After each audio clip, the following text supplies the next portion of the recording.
అధికారుల పనితీరుపై ఎమ్మెల్యే మల్రెడ్డి రంగారెడ్డి మండిపడ్డారు. పెందబ్బర్పేట డివిజన్ పరిధిలో అభివృద్ధి పనుల శంకుస్థాపన కార్యక్రమంలో మల్రెడ్డి రంగారెడ్డి పనితీరు మారకపోతే వేటు తప్పదని అధికారులను హెచ్చరించారు. కాలనీ వాసుల వరుస ఫిర్యాదులతో అధికారులపై ఆగ్రహం వ్యక్తం చేసిన ఆయన ప్రభుత్వ పథకాలు అందరికీ అందించే బాధ్యత తీసుకుంటారని ఎమ్మెల్యే తెలిపారు.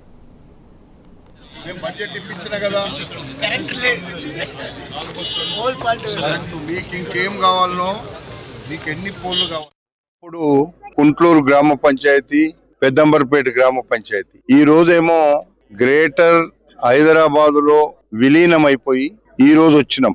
గడిచిన 10 సంవత్సరాలు ఒక్క రోడ్డు వేయకపోగా, ఒక్క డ్రైనేజ్ కట్టకపోగా, ఒక్క కొత్త లైట్ వేయకపోగా సమస్యలు సృష్టించి ఈ రాష్ట్రంలో 7 లక్షల కోట్ల రూపాయల అప్పులు చేసి పేదోని నెత్తిన పెట్టి కనీస వసతులు కల్పించలేదు. ఇప్పటికే నేను పెద్దంబర్పేట మున్సిపాలిటీ మొన్నటి వరకు ఈ రోజు వార్డులు అయినాయి. ఒకటి కుంట్లూరు వార్డు, ఒకటి పెద్దంబర్పేట వార్డు.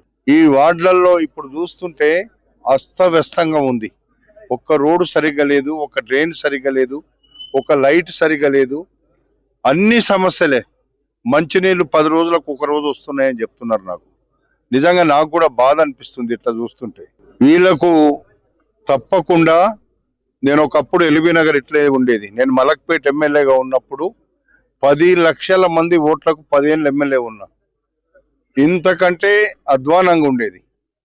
నేను 10 సంవత్సరాలలో అద్భుతం చేసి ఆ ఎల్బీ నగర్ ను బ్రహ్మాండంగా చేసినాం. ఈరోజు ఇది అస్తవ్యస్తం ఉంది. అప్పులు లేకుంటే ఇప్పటికే నేను చాలా పనులు చేసేవాడిని. కానీ అప్పులు చేసి జీతాలు ఇచ్చే పరిస్థితి లేనప్పుడు మన ముఖ్యమంత్రి రేవంత్ రెడ్డికి చెప్పి ఇప్పటికే ఒక 100 కోట్లు పెద్దంబర్పేటకి ఇచ్చిన. ఈ 100 కోట్లకు కొంత వర్క్ అవుతుంది. ఇలాంటి కాలనీలు 100 కాలనీలు ఉన్నాయి. ఇలాంటి కాలనీలు అన్ని కూడా అధికారులంతా ఏ ప్రాంతానికి ఆ ప్రాంతానికి అన్ని డిపార్ట్మెంట్లు ఉన్నారు.